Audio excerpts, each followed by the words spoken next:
The long-awaited move is now official. Baker Mayfield is headed to the Carolina Panthers in exchange for a conditional fifth-round pick going to the Browns. We'll talk about that and more on today's episode of Locked On Sooners. You are Locked On Sooners, your daily podcast on the Oklahoma Sooners, part of the Locked On Podcast Network, your team every day.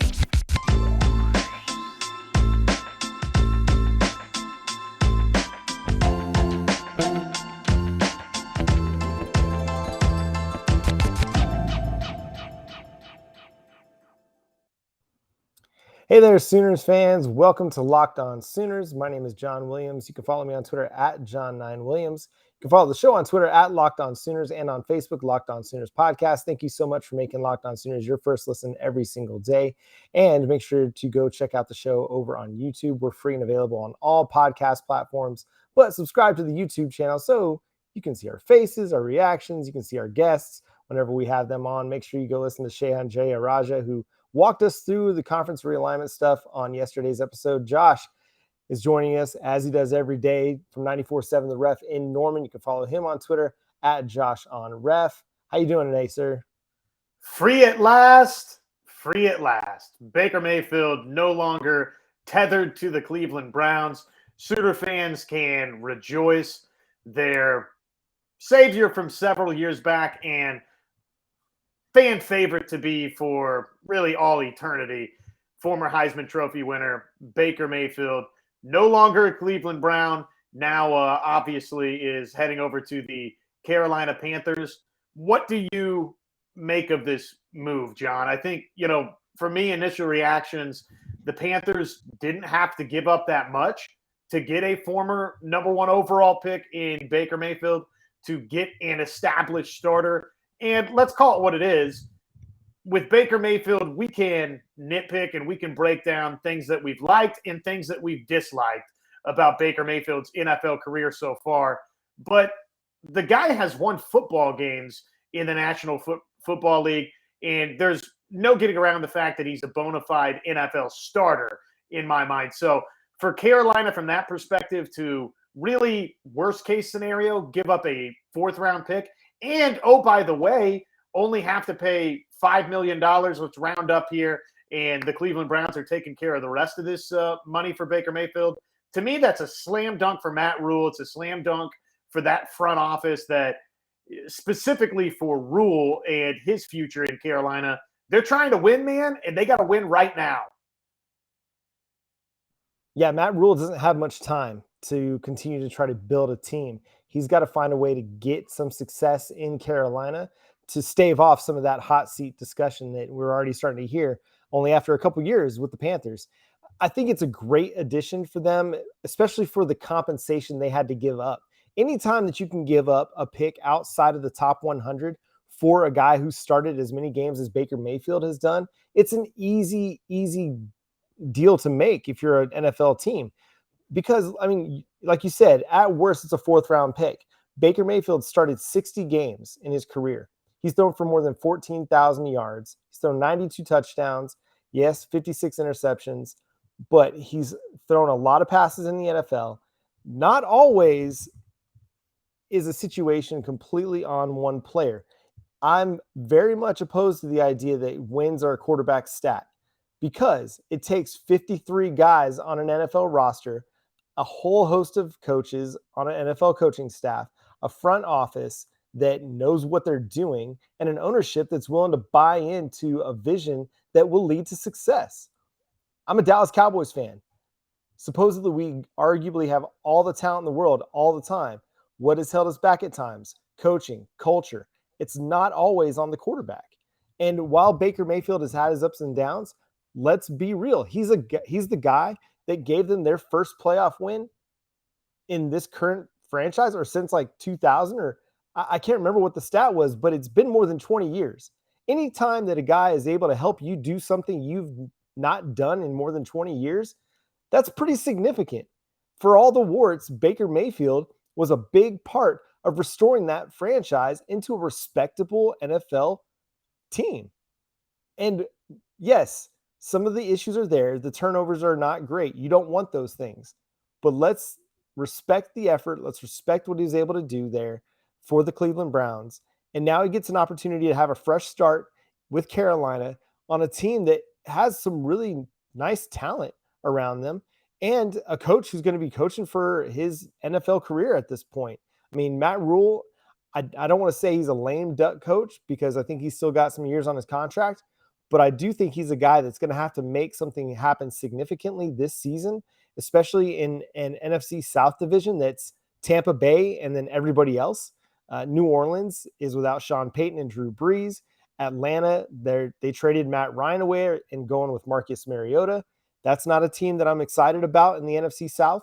And so there is an opportunity for the Carolina Panthers to step themselves up a notch in the NFC South hierarchy. And now with the 7-team playoff in the NFC, it's a little bit easier to get in, even if you're not necessarily one of the best teams in the NFL. You have an opportunity to get into the playoffs. And we've seen it all throughout the last 20 years or so, whether it was the New York Giants or the Green Bay Packers, you can get hot in the playoffs and go on a run if you have certain elements to your team. Obviously, the Packers, they got Aaron Rodgers, one of the greatest quarterbacks of all time. The New York Giants, Eli Manning was good during the run, but that team was buoyed by its defense. Matt Rule is trying to build a defensive culture, a tough defensive culture in Carolina, and they're investing in that. They've invested in the defensive front with Derek Brown out of Auburn 2 years ago, with Akeem, butchering the name off the top of my head, from North Carolina State, the offensive tackle they took 6th overall in this most recent NFL draft. So it's a team that's really looking to build up front from the front to the back. But Carolina's got some really good weapons in DJ Moore, who's one of just a few players to have, I think it was like 1,300 yards receiving several years in his NFL career. I mean, this is a guy that's done some really, really good things. Christian McCaffrey, the only issue with McCaffrey is, can he stay healthy? If he can stay healthy, he's still one of the most dynamic players in the NFL. And backing him up, a guy that Oklahoma Sooners fans are very familiar with, Chuba Hubbard, who's had a really solid start to his NFL career as well. They've got another really good deep threat on the other side at wide receiver in Robbie Anderson. So this is not a team that's devoid of talent by any stretch of the imagination. And possibly, quite possibly, I've seen this argued on Twitter, that DJ Moore is the best wide receiver that Baker Mayfield has played with so far in his career. Now, I know he's had Odell Beckham Jr., but Odell Beckham Jr. in Cleveland was kind of a shell of who he was in New York. Jarvis Landry, great wide receiver. Is he as good as DJ Moore? I'm not so sure about that. So I really like this move for Carolina. Again, anytime that you can give up a pick outside the top 100 for a player that started as many games as Baker Mayfield had and had reasonable success, you've got to do it. That's an easy move to make for any NFL franchise. They often are really stingy with those draft picks. But I think what we're seeing in the last couple of years, especially with teams like the Los Angeles Rams having so much success trading away their draft picks, is if you're the Carolina Panthers, giving away a 5th that could become a 4th, that's easy money, especially when Cleveland's taking on $10 million of that salary. They are huge winners in this deal. Cleveland, they had to make a move. And I think what they were trying to do was wait on the right move. And this was probably becoming the only move that they could make, is they were going to have to eat a part of their contract, a part of Baker Mayfield's contract, and they were going to have to settle for some kind of conditional draft pick. They weren't going to get a premium pick for him at this point just because of the PR about Baker Mayfield. Whether it's right or wrong, there's a perception out there about him, which I think is inaccurate. And we've even seen his teammates come out and say he's a great teammate, that he's a hard worker. He's a guy that played through injury. I mean, let's compare the situations right now between Kyler Murray and Baker Mayfield. And I know I'm going off on a tangent here, but following the NFL like I've done the last several years and covering it, I'm still pretty in tune. But Kyler Murray is getting this reputation that he quit on his team at the end of the playoffs against the Los Angeles Rams. The opposite is true for Baker Mayfield. He didn't quit on his team. And people are actually wondering, should you have sat down and not played through your shoulder injury? Was it more detrimental to actually do that? And so we have two separate conversations happening about two separate quarterbacks. But if you're one of those quarterbacks, which reputation would you rather have? The guy that played through the tough situation, the guy that played through the injury. So Baker Mayfield's a winner in this. The Carolina Panthers are a winner in this. Cleveland, you're still having to deal with the PR mess that Deshaun Watson brings with you. You bought that. You got to eat it. You got to carry it. Baker Mayfield's not going to be there to distract the Cleveland fan base from where you're sitting now. It's all on you. You got to own it. for better or for worse, Deshaun Watson is your future at quarterback.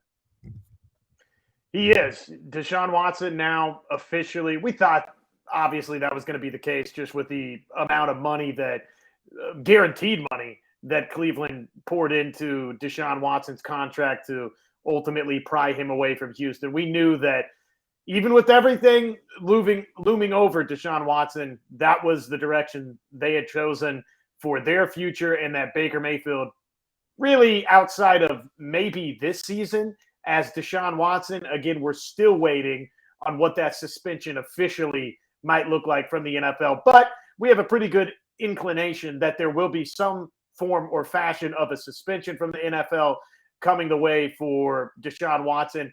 And maybe that meant that for one season, Baker Mayfield could step back in, be the starting quarterback for the Cleveland Browns, and actually, John, to a lot of the points that you just made, just further build that reputation on what you were describing for Baker Mayfield as somebody that, look, torn labrum and all, willing to go out and be the starting quarterback for the Cleveland Browns, or under this hypothetical situation, willing to stay in that final year of his contract and be, quote unquote, the model citizen, step in for his team, and really drive the price up for his next contract if he went out and played well. Probably, though, it made the most sense for all parties for this to be how this situation played out. I don't know that if you listed all the different teams that Baker Mayfield was rumored to potentially be linked to, that Carolina is just a surefire the best fit for him. But it's a pretty good fit, and it makes sense for Matt Rule, again, who needs to win right now, and Baker Mayfield in a prove-it year for his future in the National Football League. Obviously, he's going to be highly motivated. And you mentioned the weapons around him. Moore, Anderson, that's exciting. And the other part of it that I like, John, Baker Mayfield throughout his NFL career, what has he been surrounded by?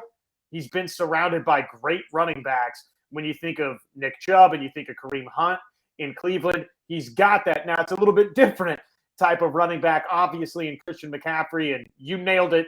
Health will be a big, big piece of the puzzle here for Baker Mayfield's success. If Christian McCaffrey can stay healthy, this could really turn into a good thing in a division that, I agree with you, outside of Tampa Bay, there's no reason to think that Carolina couldn't finish second in this division. I'm probably expecting New Orleans to be that team that finishes second, but it's not out of the realm of possibility that Cleveland, that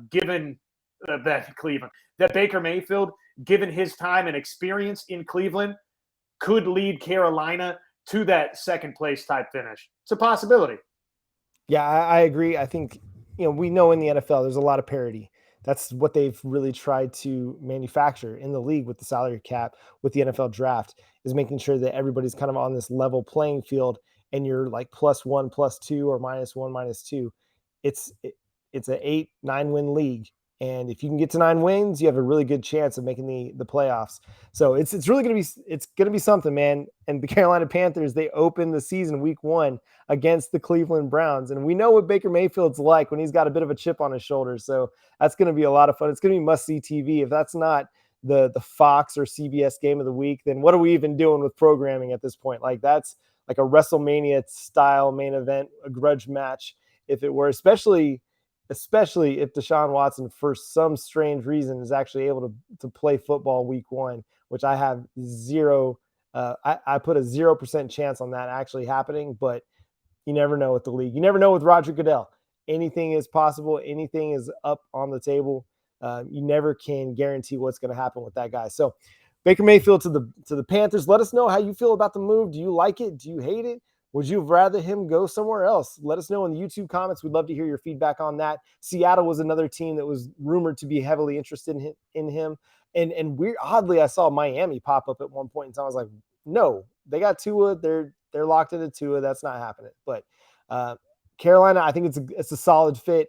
It gives him a fresh start, a second chance to kind of rebuild his NFL future after things kind of flamed out with the Cleveland Browns. Coming up next, speaking of things flaming out, we got the Big 12 all Big 12 preseason team that we got to talk about. But first, I want to talk to you about Rock Auto. Rock Auto is a family-owned business serving auto parts customers online for more than 20 years. They've got everything you could need, from brake parts, tail lamps, motor oil, and even new carpet. Why would you choose to spend 30 or 50 or even 100% more for the same parts from a chain store or car dealership when you can go to rockauto.com and save? Prices are always reliably low for the do-it-yourselfer and the professional mechanic. Everybody gets the same price. So go explore their easy-to-use website today to find the solution to your auto parts needs. Go to rockauto.com right now and see all the parts available for your car or truck. Right, Locked On in their How Did You Hear About Us box, so they know that we sent you. Amazing selection, reliably low prices, and all the parts your car will ever need at rockauto.com. It's college football futures season right now. NFL futures season right now. Maybe you like that over on the Carolina Panthers with this acquisition of Baker Mayfield. BetOnline.net, that's your number one source for all of your betting needs and sports info. You can find all of the latest sports developments, league reviews, news, including this season's Major League Baseball games that you can bet on over there at BetOnline as well. BetOnline.net, it's the fastest and easiest way to check in on all of your favorite sports and events, including MMA, boxing, and golf as well. So head on over to the website today. Use your mobile device to learn more about the trends and the action. BetOnline, where the game starts. John, it was unkind in the preseason All Big 12 media poll for Oklahoma Sooners. We did see Dillon Gabriel announced as the newcomer of the Big 12. We did see Michael Turk earn some recognition as the first-team punter. But in terms of first-team offensive and defensive players, crickets for Oklahoma. What do you make of this? Well, I'm a little bit surprised, but also given that, a guy like Spencer Sanders was named the first-team quarterback for the Big 12 in 2021, it's also a little bit not surprising because he's coming back and he's kind of the most experienced quarterback in the conference at this point, with the most Big 12 experience especially. And so I think most people would argue that Dillon Gabriel is the better quarterback. I don't know if there's much debate about that, given what we know about these quarterbacks through their short NCAA career so far. Quinn Ewers might be able to thrust himself into that conversation, if he's able to have a few great games to start the season, especially against Alabama. If he plays well against Alabama, he's going to put himself in that conversation as well. And so I think there's definitely arguments to be made for several Oklahoma Sooners to be included here. Dillon Gabriel at quarterback is one. I think Marvin Mims you could probably have a conversation with or about, especially as it concerns a guy like Xavier Hutchinson. I think, Xavier Worthy is obvious. He's a slam dunk. He should be the, part of the first team.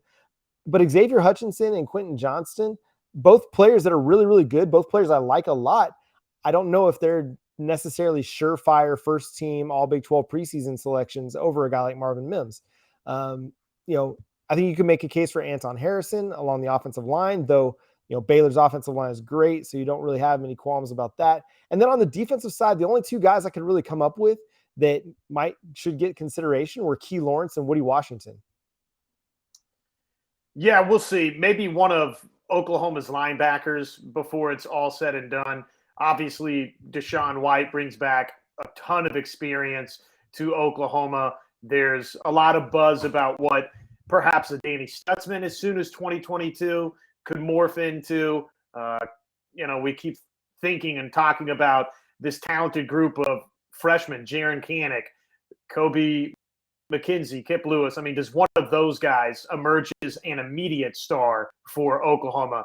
Typically, not the case at the linebacker position, at least with the true freshman coming in. Danny Stutzman would maybe be the name to watch there for Oklahoma. I'm with you. I think Key Lawrence is an intriguing pick for Oklahoma in the defensive backfield. Woody Washington as well. Up front, Jalen Redmond, I think before it's all said and done, has a really good chance if Oklahoma is in the Big 12 championship game, and if he's your leading tackles for loss and leading sacks guy for Oklahoma, I think he's going to have a good chance to warrant or merit inclusion. But, as you step back and kind of look at this thing, both sides of the football for the Big 12 preseason media team. Do you have just a massive beef outside of Marvin Mims not being included? Probably not necessarily, and ultimately it winds up being great bulletin board material for Oklahoma, which, hey, you'd rather have 7 on the final all Big 12 team than, 8 or whatever on the preseason all Big 12 team. Yeah, it's like, what did Nick Bonito say at one point when the college football playoff rankings came out the first time last year? And he said, what did he say? Say less. I'm sure that's what the Oklahoma Sooners are telling each other in the locker rooms. Like, hey, we don't care about all Big 12 preseason selections. We want national championship. We want a Big 12 conference title. We want a national championship. And then the rest will take care of itself. But hey, we got to talk Michael Turk. He did get a selection. And, so huge shout out to him. He's arguably one of the best punters in college football right now. And so I think that's a guy that is going to be a huge game changer for the Sooners, especially for, Brent Venables, Ted Roof's defense, helping them play field position at times. I think that's going to be a big, big weapon for the Oklahoma Sooners this year. One other note I got to mention on here is, how do you not put Jared Casey, the fullback from Kansas, who caught the 2-point conversion to beat Texas? How do you not make him first team all Big 12 preseason selection at fullback? That, to me, that is a travesty. He beat Texas. Like, that's a huge one for them. Instead, we've got an Iowa State Cyclone on the first team. Yeah, listen, if they had our votes, he would be first team, no doubt, just for that one play. Yeah. And so I think, so who are guys that you feel like are, like, if you're going to make a bold prediction, who's 1 or 2 guys that you think are going to be on this team come December?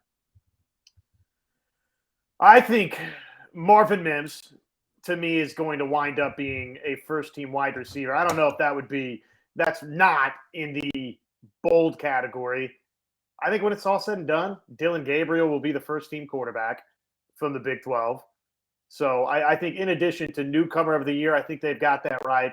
I think Dillon Gabriel will wind up as the Big 12's best quarterback when it's all said and done. Again, place like Oklahoma with the type of weapons you feel like Oklahoma historically has and Jeff Lebby's track record, I don't know if that would qualify as a quote-unquote bold prediction. I think maybe one of the defensive line transfer additions for Oklahoma has a chance. Maybe a Jonah Laula, maybe a Jeffrey Johnson.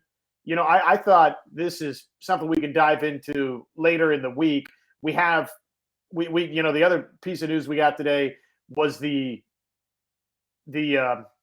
folks at the Oklahoma Sooners are sitting down to Big 12 media days. And if you're asking me for a bold selection on who could maybe wind up as a first team, second team type guy, all Big 12 for OU, the fact that Ethan Downs, that Oklahoma chose to send him to the Big 12 media days, that has my eyebrows raised a little bit about what the coaching staff saw this spring and what they think the ceiling is in 2022 for Ethan Downs. I'm still coming down from that Valero Alamo Bowl high that Marcus Stripling served up for us. I think he's another name to keep potentially an eye on up front for Oklahoma as somebody that could be very, very disruptive and work his way into this type of consideration as well. But of the bold variety, Ethan Downs would more fit that billing for me because, look, I know that he comes to Oklahoma as a highly regarded kid, and now he's been in the system for a little bit here.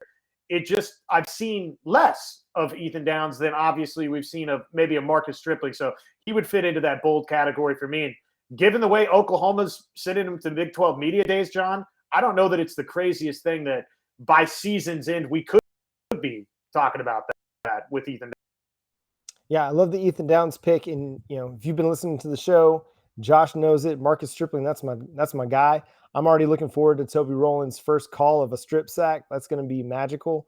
I think he's the guy that I'm looking forward to seeing, and I think he has a really good chance also to break into that first team all Big 12. Now, there's some really, really good players on the edge. Will McDonald from Iowa State, Felix Anadike Uzoma out of Kansas State. These are really good players that are going to be playing off the edge for their respective teams in the Big 12. And so it's going to be tough to break into that. These guys come with reputations already. Marcus Stripling, Ethan Downs, they've got a lot to prove if they're going to make that first team all Big 12 by the end of the season. But the second team is definitely well within reason. But coming up next, we got some recruiting news. The Oklahoma Sooners are, how do we put this? They're allaying any fears you might have had by getting July started off with a bang. We'll talk about that after I talk to you about Built Bar. Built Bar is the best tasting protein bar. It's so great. It's fantastic. Low calorie, low sugar, high protein, and completely delicious. If you haven't tried these, I mean, I've been talking about them with you for about 2 years now. If you haven't tried Built Bar yet, now's the time. Go to built.com, use promo code LOCK15, where you can get 15% off your next order. Try the peanut butter brownie. Try the mint brownie. Try the coconut brownie chunk puff. That's right. If you've had the coconut brownie chunk, you'll love the coconut brownie chunk puff. It has all that same coconut brownie goodness in a fluffy cloud of marshmallow. It's fantastic. You'll love it. Make sure you go to built.com. Use promo code LOCKS15 to get 15% off of the best tasting protein bar on the market at built.com. And Josh, we got recruiting news. The word came down on Wednesday. We're recording this late Wednesday night that Jaquaize Pettaway, the 4-star wide receiver out of Florida. Texas. I'm blanking. That's terrible. The 4-star wide receiver has committed to the Oklahoma Sooners. This is terrible podcasting, and has helped the Oklahoma Sooners now jump to number 25 in the team rankings, where they were just 37th a week ago. Josh, how are you feeling about Oklahoma's recruiting? We're really liking where they're at, right? Yeah, feel great about, obviously, where they're at now. For anybody that was a little bit freaked out, with the Jaquaize Pettaway commitment, you combine it with Caleb Hicks, you combine it with Samuel Omasigo, and the way it appears in this month here of July. Oklahoma, all of a sudden, they've got 11 commits in their class. Remember, it wasn't too awful long ago we were sitting here talking about, well, Oklahoma's, got 4 commits, and, well, Oklahoma's got 7 commits. Okay, now they've got 11 commits in the 2023 class.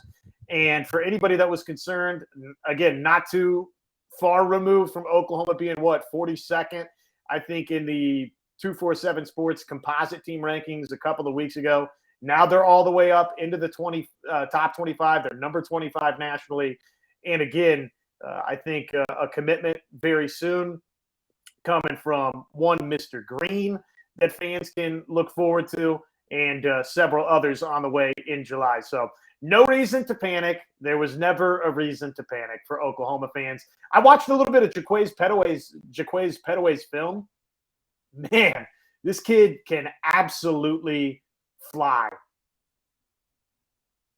Yeah, I'm excited about him. I think the speed is the intriguing aspect of this. Obviously, he's one of those players that you can put anywhere in the formation and get him the football and just let him work. Just let him use his speed, similar to a Marquise Brown.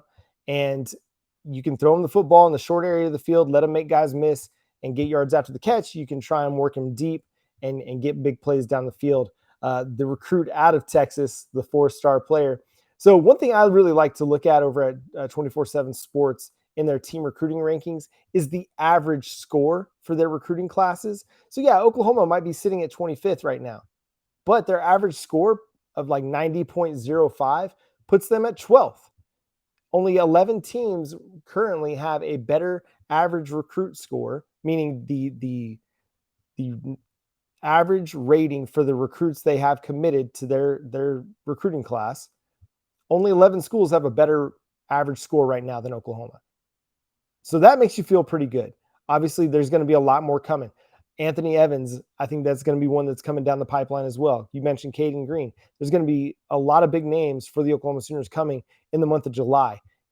We preach patience. A lot of, if you read OU Insider, Parker Thune, if you listened to our show with him last week, if you go to Sooner Scoop and you read those guys, everybody's telling you, be patient. Don't worry. Don't sweat it. It's coming, because in the new era, in the Brent Venables era of recruiting, we're not going to be getting this rush of commitments in the spring.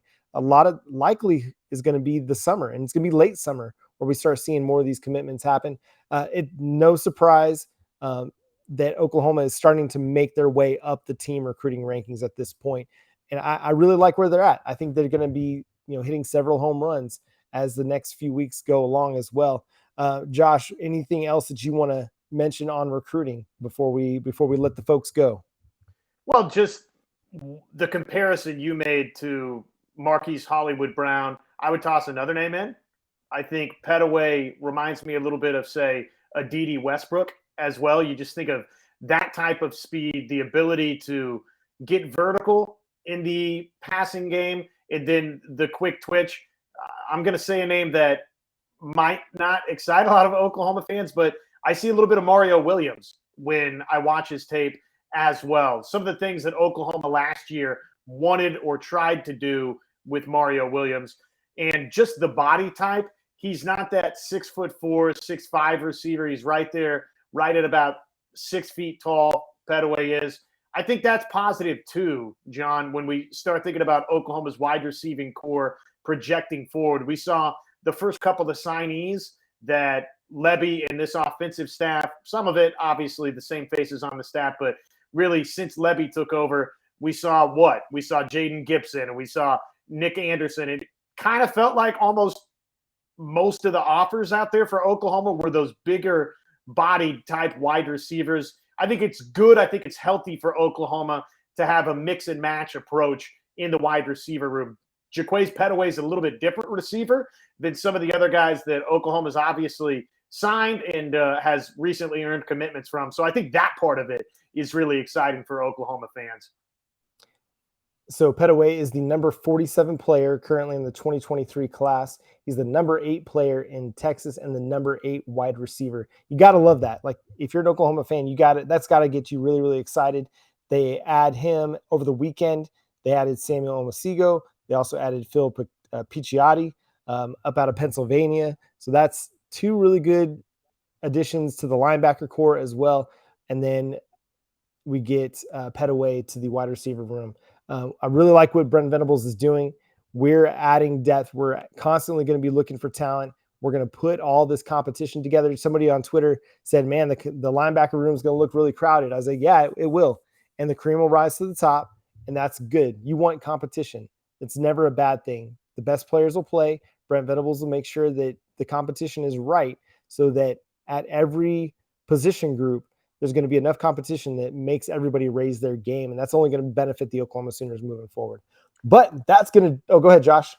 It sounds like Oklahoma might be getting some good news, by the way, this weekend as well on Logan Howland, who is an offensive lineman that a lot of people thought maybe was going to wind up at Iowa, but it sounds like OU's made a serious charge here.